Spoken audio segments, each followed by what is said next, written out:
Gaia continent, a strange phenomenon has been occurring for several years now. Monsters have been mysteriously disappearing. At first, it was believed they were being exterminated, but upon closer investigation, it was discovered that the missing monsters had actually moved to another dimension through a process called interdimensional travel. For mages like the old man, this phenomenon has been a long-held aspiration, although he doesn't fully understand why this is happening. The reason no longer matters to him, as it greatly aids his research.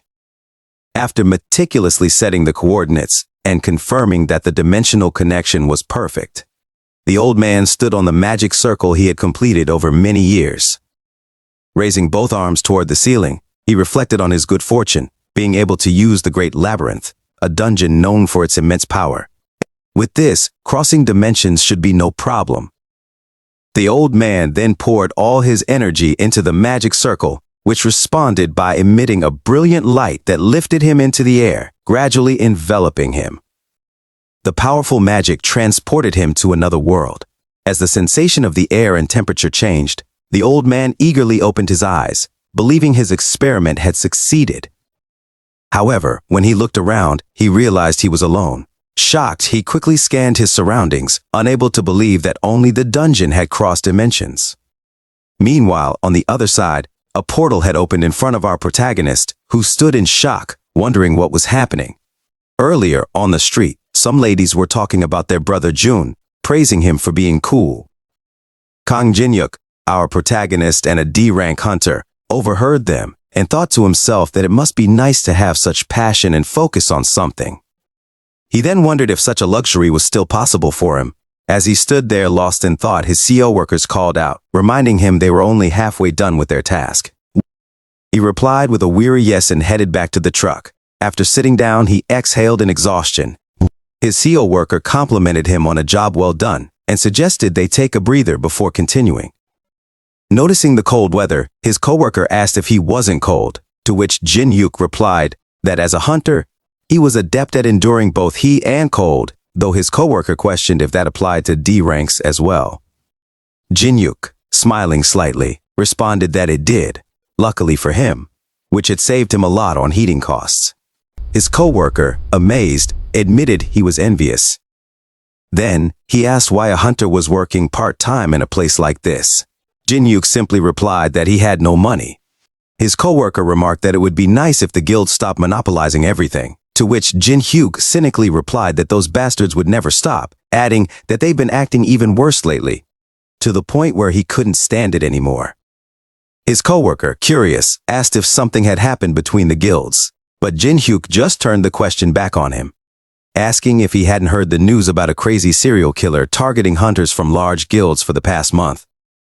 His coworker, piecing it together, suggested that the big shots, frustrated because they couldn't catch the killer, were taking out their anger on others. Jin Hyuk confirmed his suspicions. Suddenly, they heard a loud noise, causing them to panic.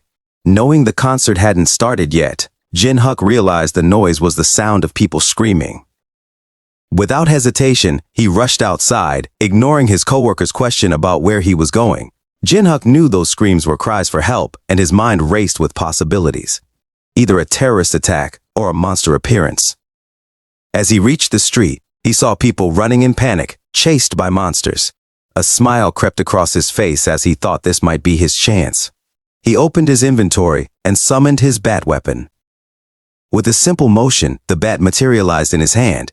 His CO worker, seeing this, asked if he should help, mentioning that he had been working out and was confident in his strength.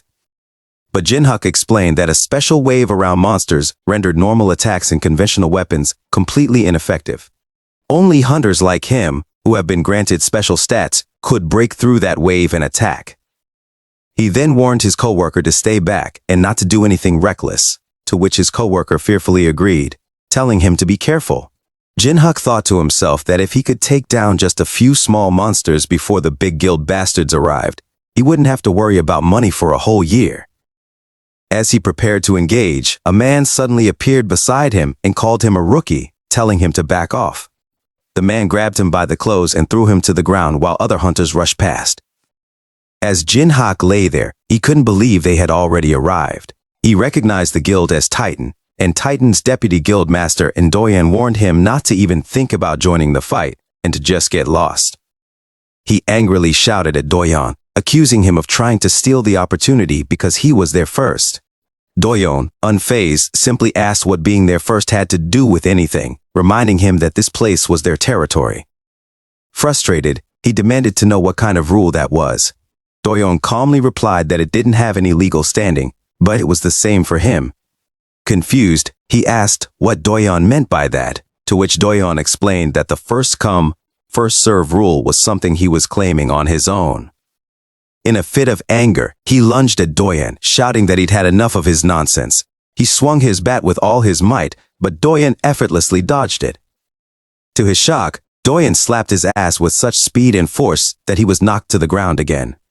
Doyan then stood over him, asking who he thought he was, and called him trash. Doyan warned him that if he tried to meddle again, he'd kill him for real next time. He glared at Doyan, but deep down he knew he was powerless.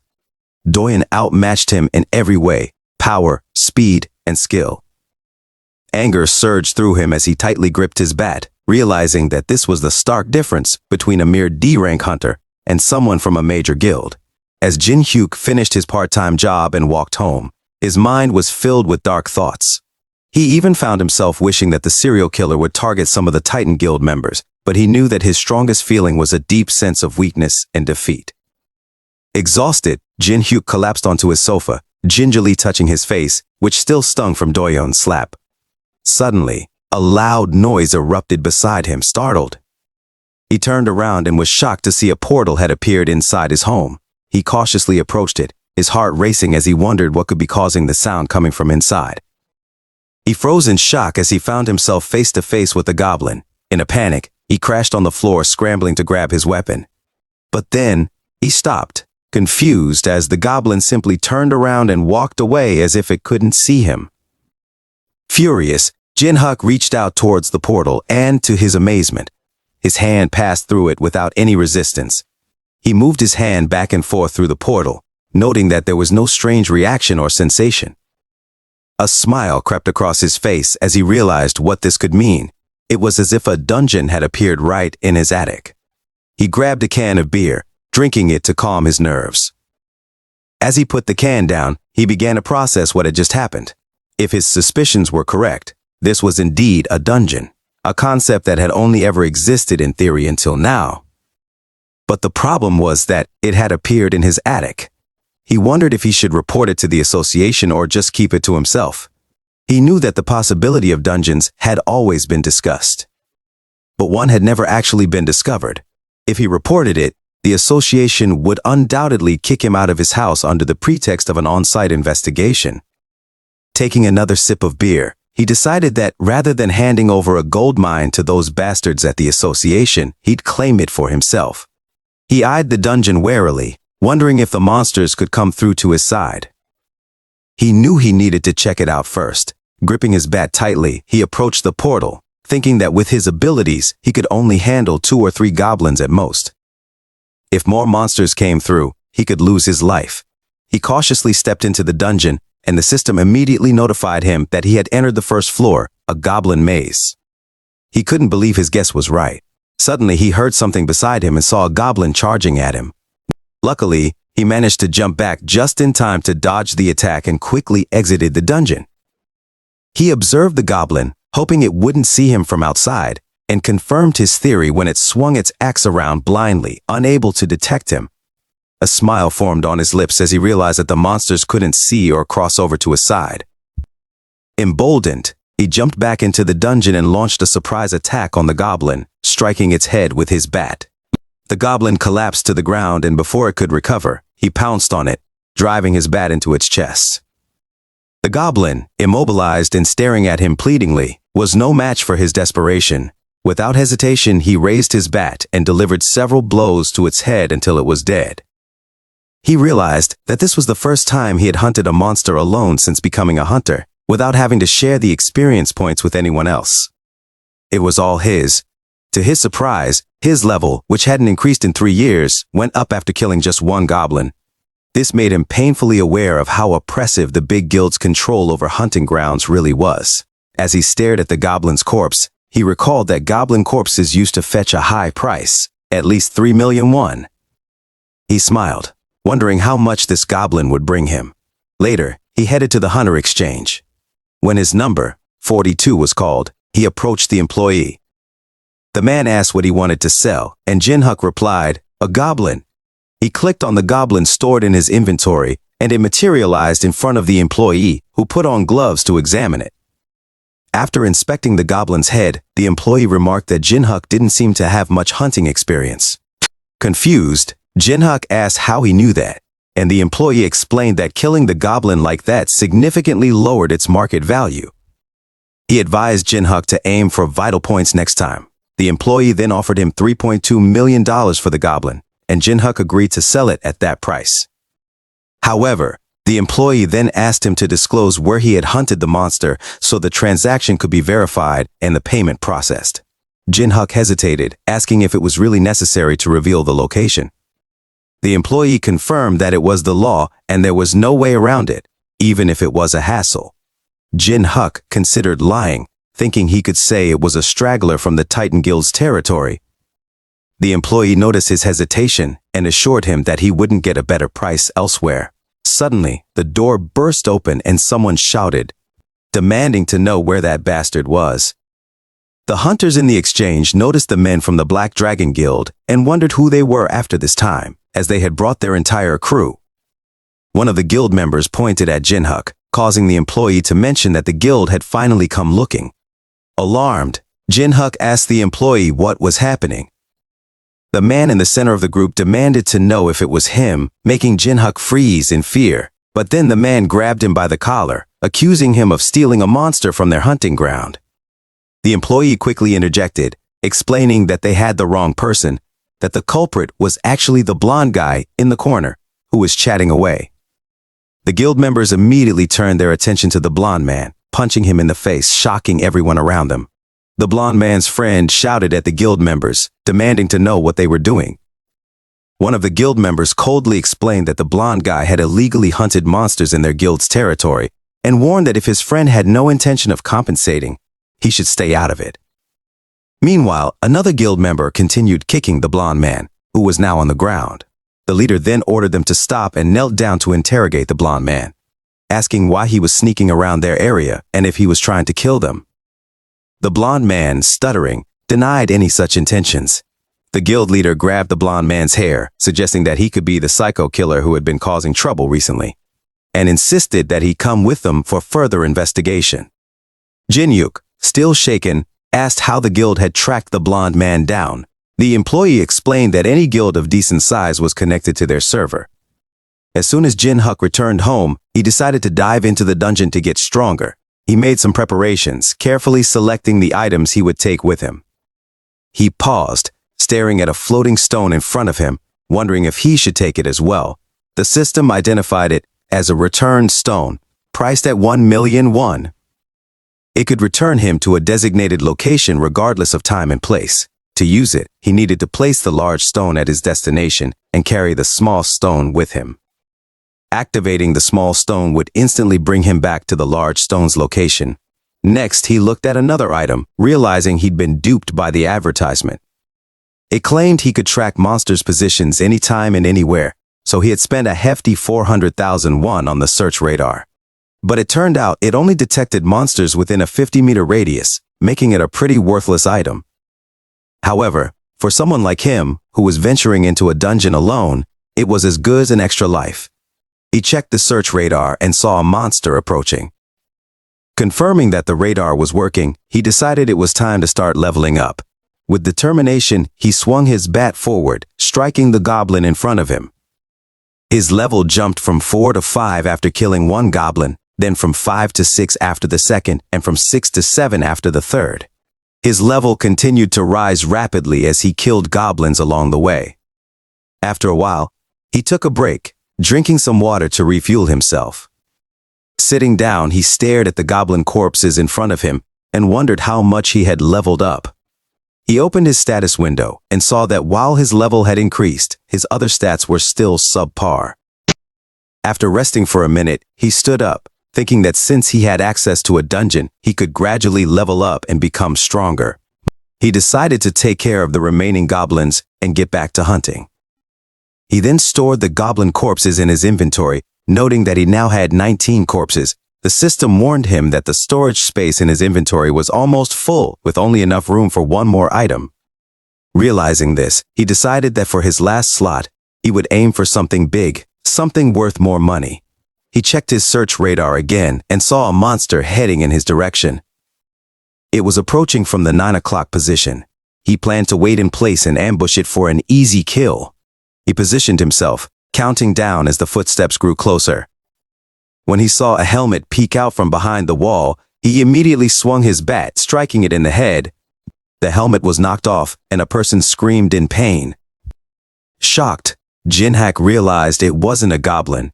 It was a human. Panicking, he stuttered as he asked the old man if he was okay. The old man began shouting at him in another language, making Jinhak wonder if he was a foreigner. The old man continued to scream angrily, using words that Jinhak couldn't understand. Jinhak figured he'd better apologize first. He bowed and apologized, explaining that he hadn't expected anyone to be passing by. The old man seemed surprised by the gesture. The old man then reached into his bag and threw something at Jinhak, who caught it. When Jinhak looked at it, he saw it was a necklace. The old man gestured for him to put it on, which he did. The necklace lit up, startling Jinhak. The old man then asked, in clear language, if Jinhak could understand him now, calling him a little brat and demanding if he could hear him. Jinhak replied that he understood the old man was mad, but he thought the anger was a bit much. This only made the old man angrier, and he asked Jinhak what he had just said. Jinhak quickly apologized, saying it was nothing. The old man cursed and grumbled that in his 132 years as a dwarf, he had never met someone as foolish as Jinhak. Jinhak was stunned upon hearing this. Dwarves were a well-known race of blacksmiths in novels, and the old man in front of him looked exactly as he had imagined a dwarf would. As he processed this revelation, he noticed the items the dwarf had dropped. The system notified him that he had picked up a rare item, making him realize that all dwarf-made items were rare. The dwarf, seeing what Jinhak was doing, angrily demanded that he hand over the items. Jinhak complied, thinking it was better not to get involved with someone as powerful as a dwarf. The dwarf told him to pack everything neatly into a bag, and Jinhak obediently did so. As he was putting the items away, the dwarf noticed his bat. After Jinhak finished packing, he asked the dwarf what he was doing with his bat. The dwarf stared at the bat and demanded to know where Jinhyuk had gotten it. Confused, Jinhyuk asked why, but the dwarf shouted at him to just answer. The dwarf explained that the bat was made of orichalcum, a legendary metal. Jinhyuk, who had thought it was just a common metal like aluminum, was shocked to hear this. To the dwarf, no amount of money could buy such a material. The dwarf invited Jinhyuk to his workshop to try improving the bat. At first, Jinhyuk refused, but when the dwarf offered to trade him some rare items in return, Jinhyuk decided to check it out. As he entered the workshop, he marveled at the rare items scattered around, wondering why a dwarf would live alone in a dungeon with such treasures. He heard the dwarf working in another room and asked what he was doing since it had been a while.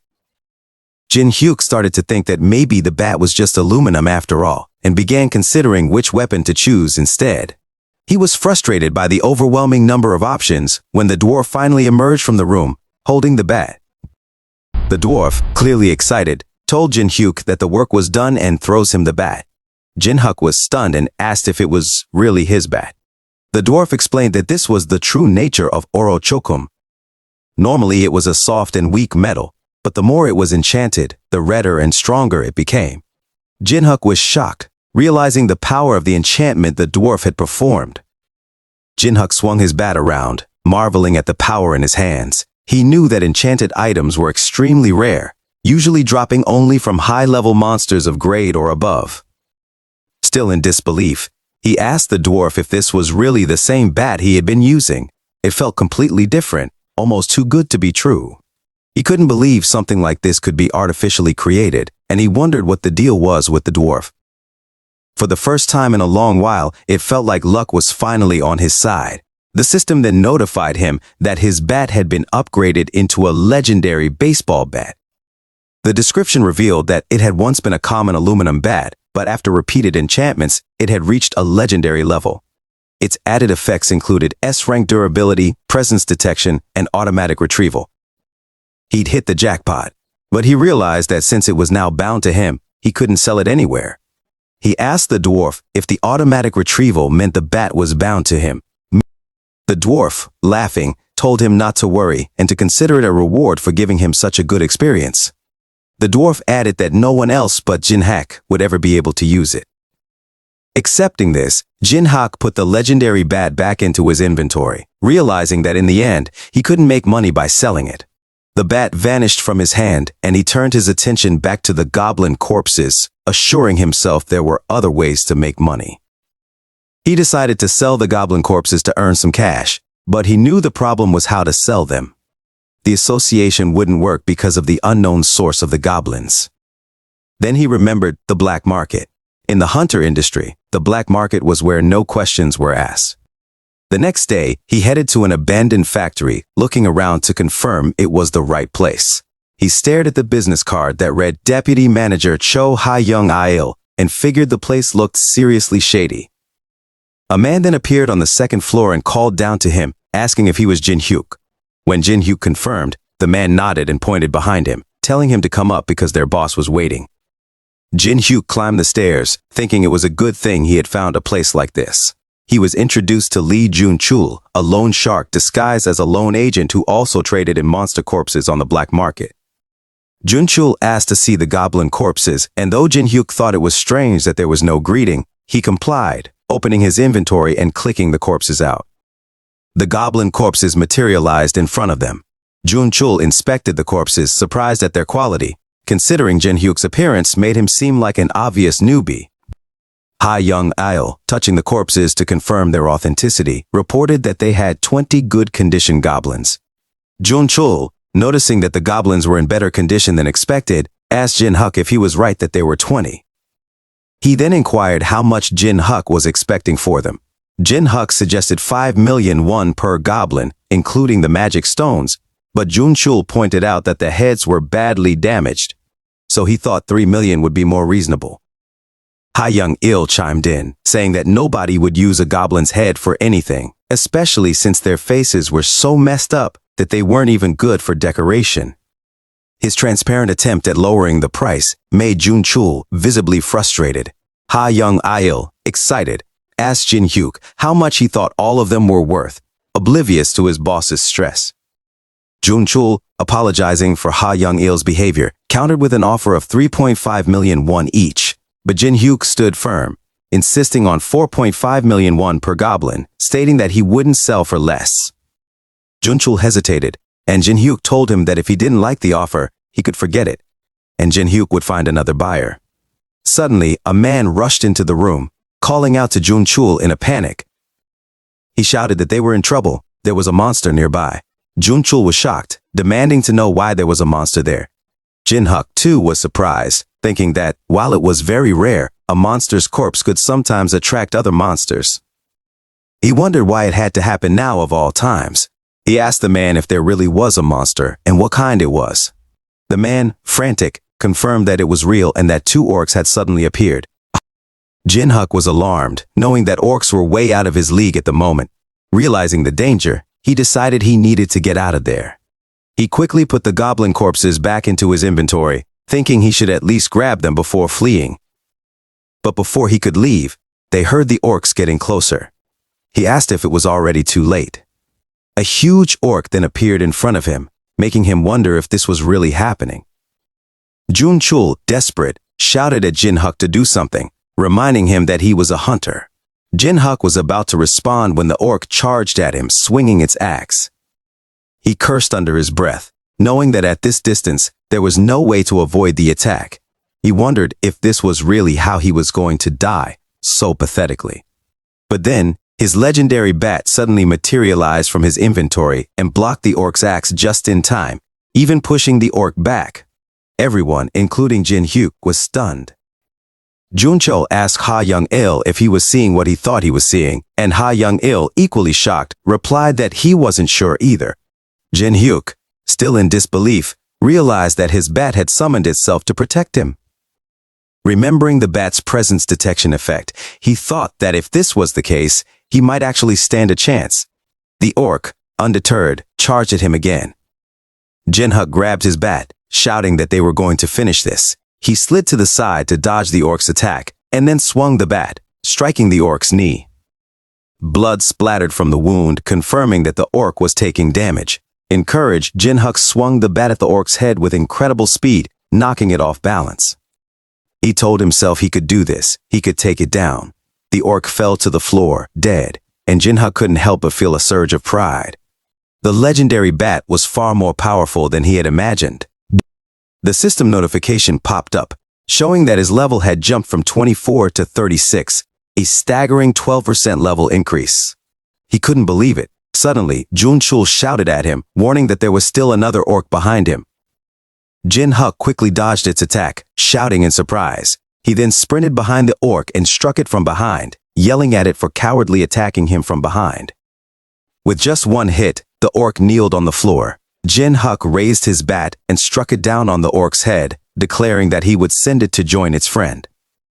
The orc tried to resist, but it fell down dead next to the first orc's corpse. The system then notified him that his level had risen again, from 36 to 48. Staring at his bat, Jinhuk couldn't believe he had just taken down 2 orcs. He hadn't realized how overpowered enchanted weapons could be. Meanwhile, Ha Young-il whispered to Jeonchul, asking what they should do now.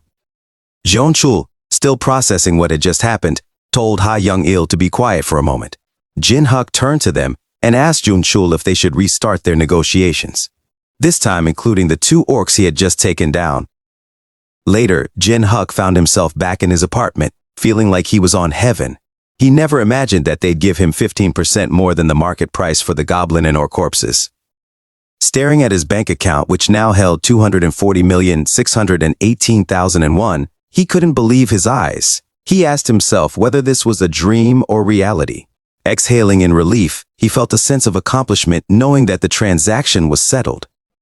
Now, all he needed to focus on was hunting.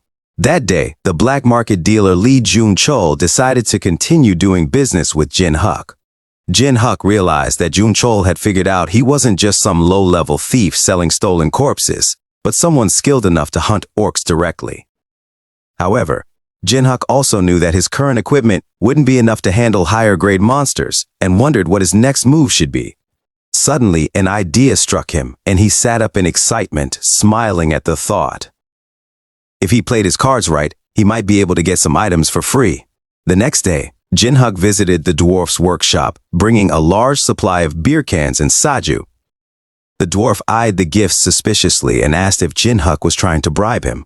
However, the dwarf's curiosity piqued when he noticed that the beer cans were made of. Jinhuk explained that there was alcohol inside too.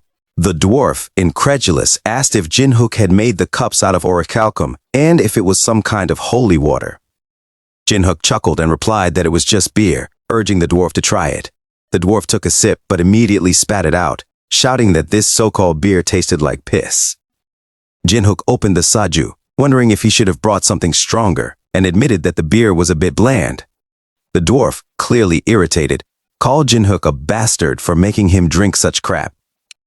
Jinhuk quickly showed him the soju, explaining that it was different from the beer. The dwarf grudgingly accepted the soju, warning Jinhuk that he'd give him one more chance. After downing the soju in one go, the dwarf finally seemed satisfied, calling it real alcohol, though he still complained that the taste was lacking and could be improved with something more. Confused, Jinhuk asked what the dwarf meant by something more. The dwarf then told him that he needed to go and mine something for him. Jinhuk was puzzled at first, but as he left the workshop, it dawned on him that he had been trying to get some free gear, but was now stuck doing a task instead. He muttered to himself in frustration, realizing that mithril was a mineral, but he couldn't understand what it had to do with saju, deciding not to overthink it. He hurried down the stairs, determined to find the mithril quickly. A moment later, Jinhuk arrived at the forest within the labyrinth and was amazed at how realistic it felt, even though it was inside a dungeon. The system notified him that he had reached the second level, the labyrinth of dogs and skeletons, and asked if he would like to record the location as a warp point. Unsure of what a warp point was, Jin-hak clicked yes, thinking he might as well register it even if he didn't fully understand it. The system then informed him that the second level had been recorded as a warp point, and he could now travel between the first and second levels using the gate. A portal, labeled as the gate, appeared in front of him. He reached out and touched the gate, realizing what warp meant and feeling like this was all part of a game. He was glad that he had made it down properly, and decided to use the warp to return later. He then proceeded further into the second level, and was soon met by a monster dog trying to bite him. He realized the dungeon's name was fitting, as dogs really were jumping out at him. Without hesitation, he swung his bat and killed the dog instantly, leveling up to 49. He figured out that these monsters were much weaker than orcs. As a swarm of dog monsters approached him, Jin-hak ran toward them, knowing they were all just free experience points for him. He systematically struck the dogs in their heads, which were their weak points, and within minutes all the dog monsters lay dead on the ground. The system notified him that he had leveled up from 49 to 74. Jin-hak laughed victoriously, thinking that his level up was going smoothly. He collected the 25 cobbled corpses and estimated that they were worth about 200 million won. Bursting with excitement, he shouted that money was just pouring in. But then he paused, snapping back to reality when he imagined the dwarf shouting in his head, demanding to know where he had been slacking off. This reminded him about the mithril. Determined not to get sidetracked again, Jin-hak continued searching for the mithril, picking up his pace. He soon encountered a group of flaming skeleton monsters. As they charged at him, he remembered that skeletons were part of the dungeon's name and cursed his luck. Skeletons weren't worth any money. Frustrated, he jumped toward them, shouting that they were going to be a pain to deal with. He smashed one skeleton's head off, but to his surprise, it continued to move, albeit unsteadily. The skeleton still managed to swing its sword at him, but Jin-hak blocked it with his bat just in time. He took a moment to analyze the situation and realized that the skeletons would only die if he destroyed their cores, which were located in their chests. With this in mind, he stabbed his bat into the skeleton's core, killing it permanently. Another skeleton appeared from the side and nearly slashed his head, but he dodged it just in time and quickly struck its core as well. Despite the increasing number of skeletons, Jin-hak confidently shouted at them to come at him all at once. One by one, he drove his legendary bat into their chests, shattering the skeletons into pieces. After a long and exhausting battle, Jin-hak finally caught his breath, looking around and asking if it was over. He guessed that the alcohol request was probably just an excuse because the dwarf didn't want to come down here himself and had sent Jin-hak instead. The system then notified him that he had reached level 100 and could now change his class. The system explained that his class would be automatically determined based on his recent actions. Jin-hak couldn't believe he had already reached level 100. He assumed he would be assigned to the warrior class, given his recent battles. But to his surprise and confusion, the system showed that, after defeating numerous undead, he had been promoted to the class of cleric. Later, Jin-hak put down the bag of mithril in front of the dwarf and announced that he had brought the mithril as requested. The dwarf looked at him in surprise, remarking that he couldn't believe Jin-hak had made it back in one piece. The dwarf then joked that he thought Jin-hak might have died out there, but was relieved to see him return unscathed. Jin-hak, feeling drained, retorted, asking the dwarf what he meant by just fine, and if he couldn't see how exhausted he was. The dwarf glanced at the bag and laughed, telling Jin-hak to quit whining because he didn't look that tired. He then asked if all the mithril Jin-hak had found was in the bag. Jin-hak awkwardly replied, yes, secretly having taken a little extra mithril for himself, hoping it would go unnoticed. The dwarf, somewhat disappointed, commented that the maze was useless now and headed to his workshop, asking Jin-hak what kind of gear he wanted. Jin-hak replied that he already had a weapon and needed some armor, preferably something not too noticeable. The dwarf confidently assured him that it would be simple enough to make. Hours later, Jin-hak's phone alarm went off, waking him up. He turned off the alarm and stretched, feeling refreshed after a 6-hour sleep. He was glad to be back in his room, as the workshop had been hot and exhausting. He wondered if his armor was nearly finished, and decided to check on the dwarf's progress. When he returned to the workshop, the dwarf was admiring his handiwork. Noticing Jinhook's arrival, the dwarf asked where he had been, knowing there was nothing around except the workshop. Jinhook casually replied that he had just wandered around a bit. Jinhook was then surprised to see the finished armor. The dwarf proudly presented it, explaining that he had designed it to be worn underneath regular clothes, keeping it hidden. The dwarf urged him to try it on. Jinhook picked up the armor and noticed that it didn't look much different from ordinary clothing. The system identified it as mithril chain armor with a unique grade. It was described as lightweight and durable, made with great care by the dwarf. As soon as Jinhook put on the armor, the dwarf suddenly hit him with a huge hammer, catching him off guard. Shocked, Jinhook was pushed back by the force, but the system informed him that his physical and magical damage had been reduced by 50% thanks to the mithril armor. Despite the impact, he felt no pain. The dwarf grinned, explaining that a demonstration was quicker than words, and asked Jinhook how the armor performed. Checking his body, Jinhook admitted that the attack had scared him but was amazed that it didn't hurt at all. He jokingly told the dwarf that he could have been a bit gentler. He lifted his hoodie, realizing that the dwarf's attack should have broken his ribs, but he was perfectly fine. With this armor and his legendary bat, Jinhook knew his combat power would be several times higher. Rushing closer to the dwarf, he couldn't help but think that meeting the dwarf had been a stroke of luck. The dwarf, seeing Jinhook's reaction, asked if he liked the armor. Jinhook sincerely replied that meeting the dwarf was indeed a stroke of luck and thanked him. The dwarf turned around to grab something and handed Jinhook a huge barrel, telling him to take it with him. Curious, Jinhook asked what it was. A short time later, Jinhook was back in his room, drinking from the barrel. He was amazed by the taste, thinking it was like fine liquor with incredible aroma and flavor. He looked at the huge barrel, wondering how Saju had transformed into something so refined. He remembered the dwarf explaining that when liquor was stored in a mithril barrel, it really brought out the flavor, even with cheap drinks like Saju. Jinhook couldn't believe that simply putting Saju in a barrel could turn it into an entirely different drink.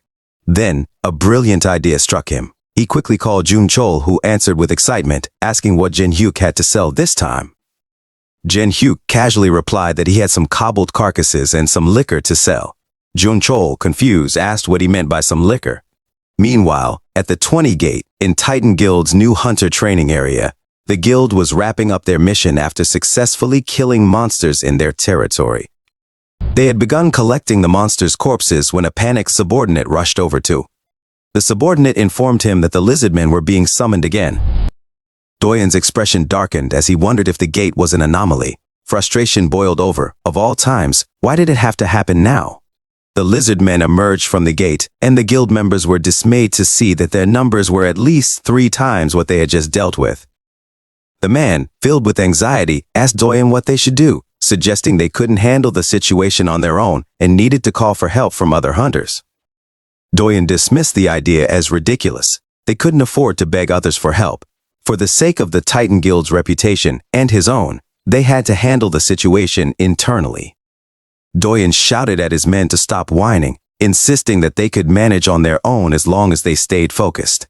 He urged them to hold their ground and then ordered them to prepare for battle. Meanwhile, at the nearby hunter's office, an employee congratulated Jinhook on his promotion and confirmed that he had indeed become a cleric, a healer who uses healing skills. She remarked that it was a rare class, and Jinhook took his new hunter ID, thanking her. As he walked towards the exit, he reflected on his promotion, still in disbelief that he had become a cleric. Even though healing from the back wasn't his original plan, it would make him highly sought after by any guild. Suddenly, a man appeared at the door, injured and desperate, asking if there was an extra cleric available. Jinhook, surprised that his new role was already in demand, raised his hand and told the man that he was a cleric. However, he cautiously added that he was only C-class. The man, relieved, said that was fine and urged Jinhook to join them immediately. Jinhook was beginning to realize that switching to a cleric might actually work out better than he had anticipated. They quickly headed to the battlefield, where the Titan Guild was struggling against the overwhelming swarm of lizardmen. One of the guild members was down, and his friend helped him to his feet, asking if he was okay. The injured man nodded and thanked his friend.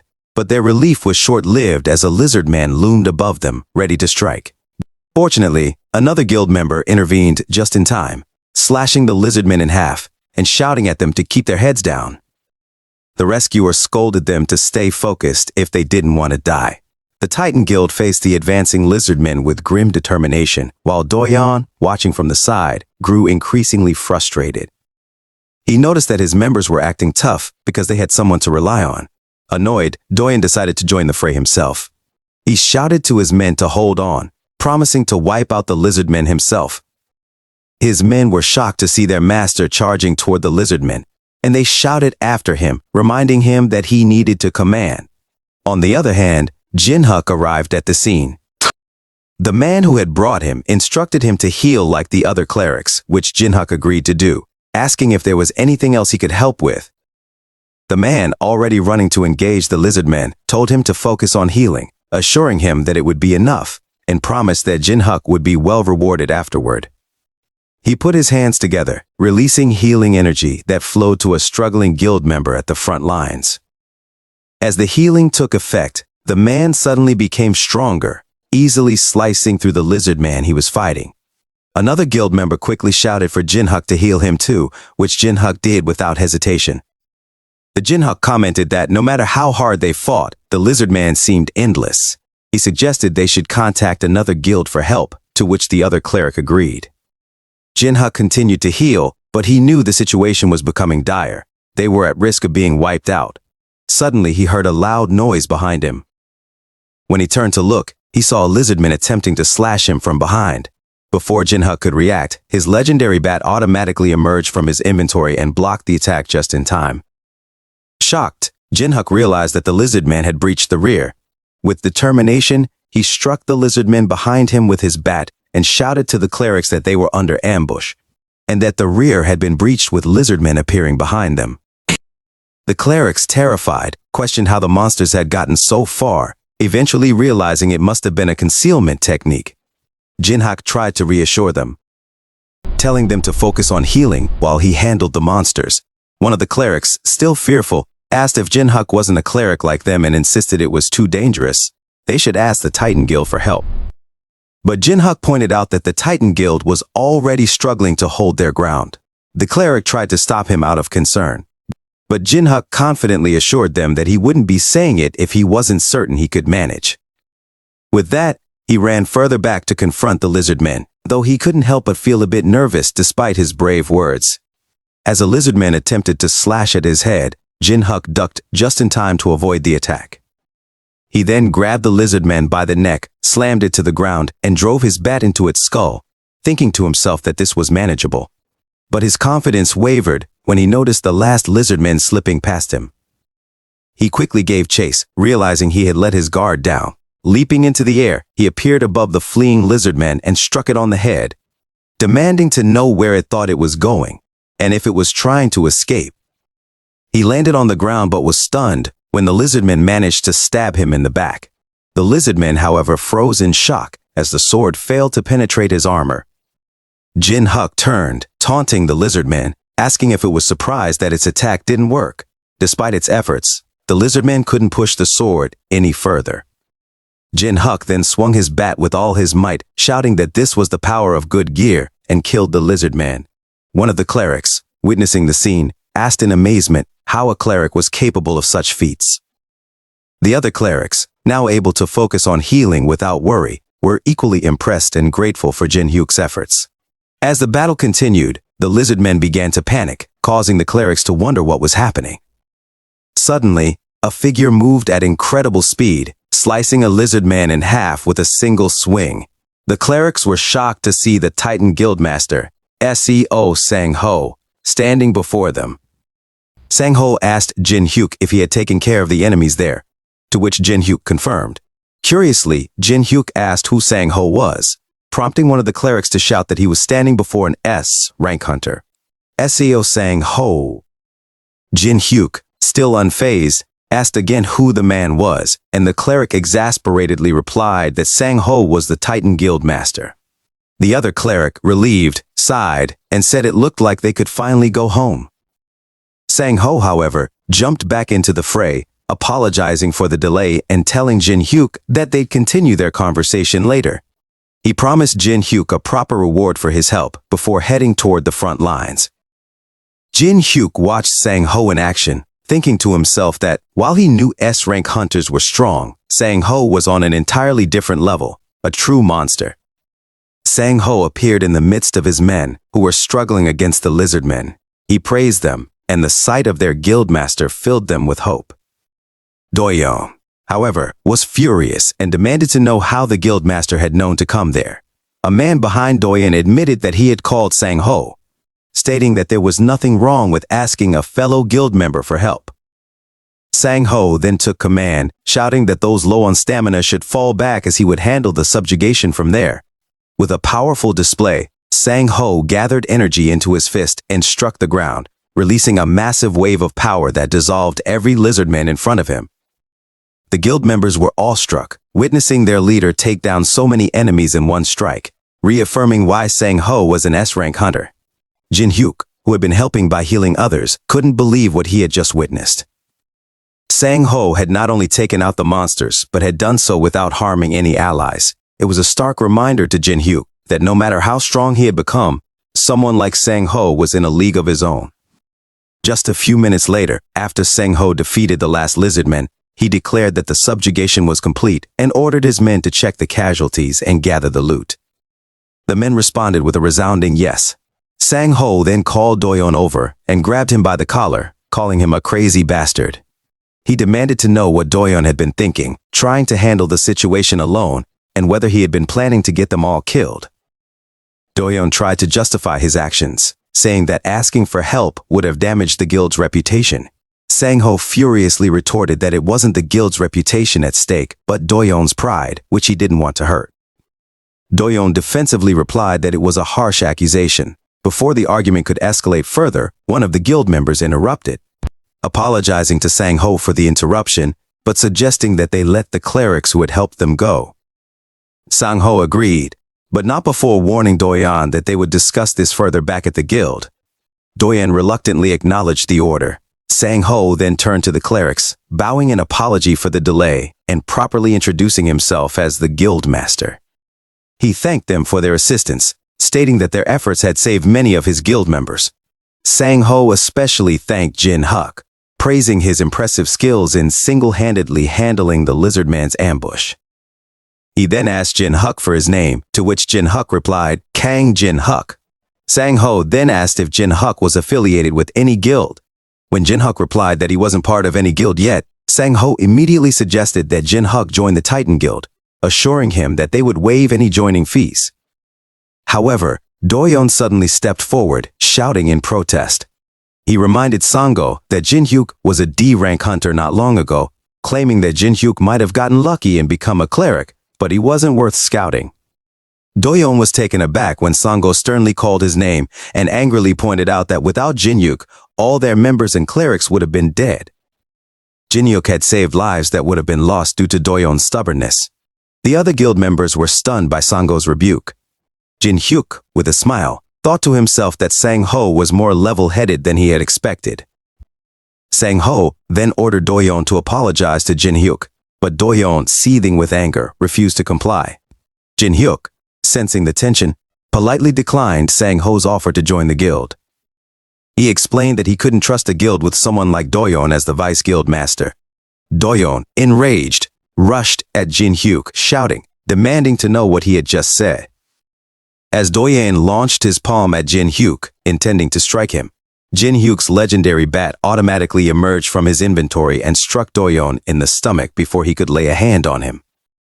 Later, in the Daily News, Sang-ho came across an article titled, Titan Vice Guild Master and Doyeon Faints after being beaten by a C-rank hunter. His men, seeing the article, were concerned and asked Sang-ho if he was just going to stand by after reading it. They suggested bringing Jin Hyuk in for an explanation, and even resigning Doyeon because although Doyeon made mistakes, such punishment seemed unjust. One of the men explained to Sang-ho that if this situation went unaddressed, the Titan Guild's reputation would suffer greatly. But Sang-ho, unfazed, told them that it wasn't Jin Hyuk who tarnished the guild's reputation, it was Doyeon. Doyan endangered new recruits out of pride, and on top of that, he tried to use violence against someone who fought for their guild. Sango then said that this was enough reason to revoke Doyan's position as vice-skilled master and asked him if he was wrong. The men couldn't deny it, but tried to reason with him, saying Ho cut them off, telling them not to be foolish, and that the matter was settled. He then ordered them to leave, to which they all replied yes, saying Ho knew that Jin Hak was no ordinary C-rank hunter, and thought to himself that before Jin Hak grew any more powerful, they needed to recruit him into the Titan Guild.